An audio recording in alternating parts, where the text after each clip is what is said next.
What up, guys? Another Adonis review. Today we will discuss Mafia 3 with the new Mafia on the horizon. Why don't we discuss the last Mafia game in the trilogy to come out and if it's worth playing today now that we are coming into 2025. Can this game that originally was released back in 2016 hold ground with no real remasters for it? Can you still play it today and have fun? Now, the first biggest thing for most people when it comes to going into a game that is old, not for everybody, but usually one of the biggest selling points for most to will they even consider giving it a chance or not is graphics. Graphically, for a lot of people, if it doesn't look good because it's old, it's not even worth going into, no matter how good the story is. Now, I can't say this game came out in 2016 and we are still within the time frame of when graphics still were able to look close to modern day graphics. And Mafia, luckily, was one of those games that pushed the limits at the time. I remember when this game came out, it obviously was compared to other open world games like Grand Theft Auto, of course. And of course, it looked better. And compared to games like The Witcher, just an open world this game being existent, and compared to both of those, graphically this game looked better. But that's as far as it goes when it comes to the quality of the game. The thing that Grand Theft Auto 5 and The Witcher 3 do, which this game fails on quite gigantically, is a waste of space. Grand Theft Auto and The Witcher know how to maximize every area that you see.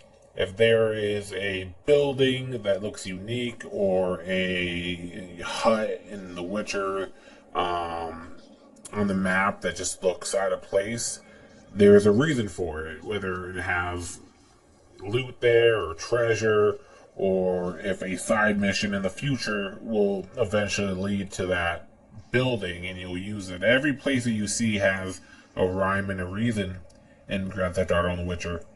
That's unfortunately not the case for Mafia 3.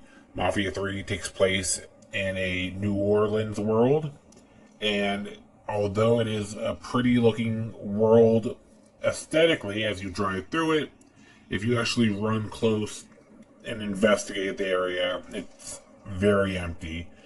Miles and miles of land that makes the map look bigger, but honestly, I would like it more if they made the map half as big and just condensed it so there wasn't so much worthless nothingness in areas. Just blocks and blocks of houses that have no rhyme, reason, or point in the game, and you'll never see anything in them. Which is a shame, because again, it's such a great area to be in. New Orleans is so vibrant. It's such a gorgeous city to look at. The swamps and the greenery and the buildings and the way they're built. You could do a whole lot with that type of atmosphere, which they try to do, but they waste a lot of it. While, for example, if you had a game in New York City, it's just a bunch of big buildings. There's just a lot more feeling in a New Orleans area, which kind of gets wasted in the fact that there's just not a lot to do. And that leads into the second negative of Mafia 3, is it falls into a lot of what a lot of open world games were falling into back in the day, where the open world would be like a checklist of things to do. They really didn't make the side missions or, you know, main core of the game to bulk it with things to do. They didn't make them unique in any way, shape, or form. It was more like a checklist. You know, go to this area, you know, kill these people, go to this area and burn this, go to this area and do that, and then rinse and repeat and do that, you know, for 10 different areas, and then you win the game. And that's unfortunately what they did in this game. Most games break down to there's a bad person, you need to go there and kill them, because that's what the game is. But there's a good game can make it feel unique and better by, you know, just slightly changing the story, or, you know, with the people that you're helping, change the story of the person you're helping, change the demeanor of the person who's the bad guy, and it can make it feel like a completely different adventure, even so it all boils down to, you know, you're helping this person by killing this person. And unfortunately, this game, you know, just like I said, it's a checklist. You come here, do that, and that's how a lot of games were back then. But that leads to one of the biggest positives of the game. If you were going into this game not with a 100% mindset, but with a going directly to just speed running through the campaign and getting through the main story, it's a great story overall. It's interesting. You care about the characters. The story's unique and interesting. The side characters have depth to them, and you know, they do have the main core of the actual story, and the main characters that you have to get to in the main plot of the story is pretty interesting. You know, the bad guy who's like the main villain, you want to kill him, and it's satisfying when you get to him.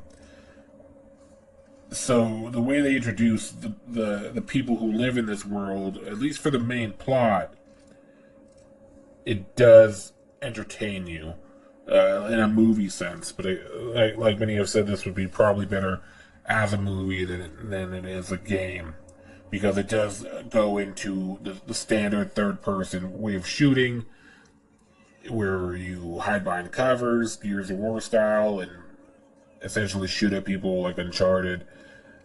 And there's nothing wrong with that,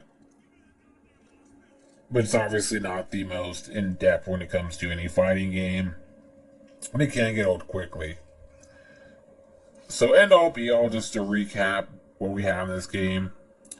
The game is not a terrible game. It's definitely worth playing. Like I said, the graphics still hold, so that's good. So that means if you do want to get into Mafia before the new one comes out, luckily the first and second game have definitive editions, which have upped the ante on the graphics, so you can push your way through those even if you don't like graphics.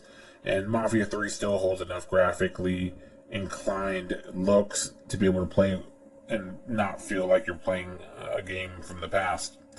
And if you want to get through it and just, like I said, not 100% it, but go into it knowing you're just going to play the story's good enough to at least enjoy the game and the plot, to be able to say that you've played the Mafia, all the 3 Mafia games, and got the core of it.